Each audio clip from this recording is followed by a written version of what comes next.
வணக்கம். ஓகே, என்னை கூப்பிட்டு என்னை ஃபோன் கால் பண்ணி என்னை அப்பாயின்மெண்ட் இருக்குன்னு என்னை பார்க்க வச்சு ஒருத்தவங்க வந்துட்டு அவங்களுடைய மதத்தை பற்றி என்கிட்ட பேசுகிறாங்க. நான் பொறுமையாக கேட்டுக்கிட்டு தான் இருந்தேன். என்ன நினைக்கிறீங்க என்னாங்க? பிரமாதம், அற்புதமான மதம். நீங்கள் அதில் இருக்கிறது நீங்கள் ரொம்ப கொடுத்து வச்சுங்க. நீங்கள் ஏன் எங்கள் கூட சேரக்கூடாது?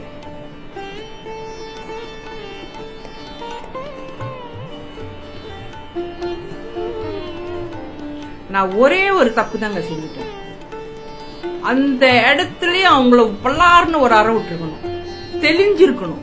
தெளிஞ்சிருக்கும். பொட்டு நீ பார்க்கல, இதோட பெருசா தான் வச்சிருந்தேன். பொட்டு பார்க்கல, இதை பார்க்கல, இதை எடுத்துடலாங்க, இதை எடுக்க முடியாதுங்க. இதை நீ பார்க்கல, என்கிட்ட நீ பார்த்து பேசிக்கிட்டு இருக்க. நீங்க ஏன் சேரக்கூடாதுன்னு கேக்குறிய? உனக்கு எவ்வளவு பெரிய மண்ட சாம்பிராணியா நீ இருப்ப. ஏங்க இப்படி மதம் வெறி பிடிச்சு அலையறீங்க? உங்க மதத்தை என்கிட்ட சொல்ல வேண்டிய அவசியம் இல்ல. உன் நடத்தியில எனக்கு தெரிஞ்சுக்கோ உங்க மதம் எப்படின்னு. உங்க மதத்துல உள்ள சமுதாயம், உங்களுடைய சமுதாயத்தை பத்தி நீங்க எல்லாம் எப்படி நடந்துக்கிறீங்கன்னு தெரிஞ்சிடும். நீங்க என்ன மதம், உங்களோட மதம் எப்படிப்பட்ட மதம். நீ என்ன உட்கார வச்சு சொல்ல வேண்டிய அவசியம் இல்ல. நீ சொல்லணுமா, இன்னும் பெருமையா சொல்லணுமா, ஒரு மேடை போட்டு பேசு. கேட்கறவங்க கேட்கட்டும், கேட்கவங்க போட்டோம். அப்பாயின்மெண்ட் சொல்லி கூட்டு போயிட்டு நீ இந்த மாதிரி நீ பேசுறீங்க. நீ ஒரு மனுஷனா? நீ இந்த மதத்துல இருக்க உனக்கு தகுதி உண்டா? நீ அவ்வளவு சொல்லிட்டு பிறகு நான் என்ன சொன்னேன்? பிரமாதமான மதம், நீங்க அங்க இருக்கிறதுல ரொம்ப கொடுத்து வச்சுங்கன்னு சொன்னா இல்லையா? ஆனா நீ கட்சியில என்ன சொன்ன? நீங்களும் சேரலாமேன்னு சொன்னீங்க தெரியுமா? அது வந்துட்டு இது உங்க அப்பா அம்மா இல்ல, நான் உனக்கு வேற அப்பா அம்மா கொடுக்கறேன்ற மாதிரி இருந்துச்சு எனக்கு. தயவு செஞ்சு இந்த மதம் மாத்துறதுல வந்துட்டு குறிக்கோளா இருக்காதீங்க. மனுஷனா இருங்க. மனுஷனா இருங்க. எவ்வளவோ இருக்கு நீங்க ஒரு மனிதனா செய்ய. மதம் மாற்றுறதுல உங்களுக்கு என்ன கிடைக்குதுன்னு எனக்கு தெரியல, சத்தியமா தெரியல. அதுல மதம் மாறுறவங்க அவங்கள இஷ்டப்பட்டு மாறிட்டு போறாங்க. நீங்க என்னத்துக்கு இப்படி ஏமாத்தி கால் பண்ணி உங்களுக்குள்ள பாக்கணும், பேசணும், உங்ககிட்ட பழகணும்னு சொல்லிட்டு கூப்பிட்டு இந்த மாதிரி பேசுவீங்க? உங்களுடைய ப்ரொஃபைல் பார்த்தோன்னே நான் நினைச்சேன் இந்த மாதிரி ஒரு வேலை வரும்னு நான் நினைச்சேன். உங்க ப்ரொஃபைல பார்த்து அது உண்மையிலே நடந்துருச்சு. என்ன மனசுல நீ பாதி மனசோட தான் நான் உங்களை வந்து பார்க்க வந்தேன்.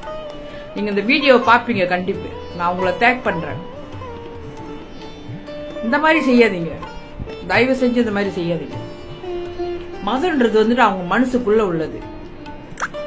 அதை மாத்தி அவங்க இருந்து வெளியே கொண்டு வந்து அவங்க குடும்பத்தை பிரிச்சு நீ இது செய்யக்கூடாது, இது செய்யக்கூடாது அப்படி அந்த ஏன் அந்த பாவத்தை நீங்க செய்யறீங்க?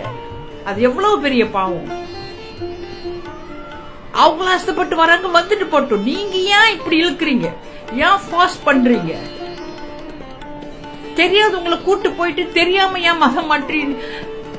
இது எவ்வளவு நடந்திருக்கு, உங்க எல்லாருக்கும் தெரியும். இந்த ஜம்ரி வினோத் அவன் பண்றது, இந்த ஜக்கீர் நாய் பண்றது, அந்த சேன ஒருத்தருக்கான அவன் பண்றது, எல்லாமே இதுதான் பண்ணிக்கிட்டு இருக்காங்க. இந்த ஒரிஜினலா வந்தவங்க கூட அமைதியா தாங்க இருப்பாங்க. இந்த இடையில பூர்றாங்க தெரியுமா? இடையில அவங்கதான் அவங்க தில்லாலங்கடி வேலை செய்யறது எல்லாமே அவங்கதான். ஒரிஜினலா அவ்வளவு அந்த மாதிரிலாம் செய்ய மாட்டாங்க. சோ தயவு செஞ்சு யாராவது மதத்தை பத்தி உங்ககிட்ட வந்து பேசினாங்களா, அவங்க மதத்தை பத்தி நல்லா இருக்கு நீங்களே இருங்க சொல்லி கிளம்பி வந்துருங்க. மனுஷன் மாறி உங்க அப்பா அம்மா இது இல்ல, இதுதான் எங்க அப்பா அம்மான்ட்டு நீங்க வேற எப்படி நீங்க மாத்த முடியாதோ அந்த மாதிரி நீங்க மதம் மாற கூடாது. இது என்னுடைய பாயிண்ட் ஆஃப் வியூ. தேங்க்யூ.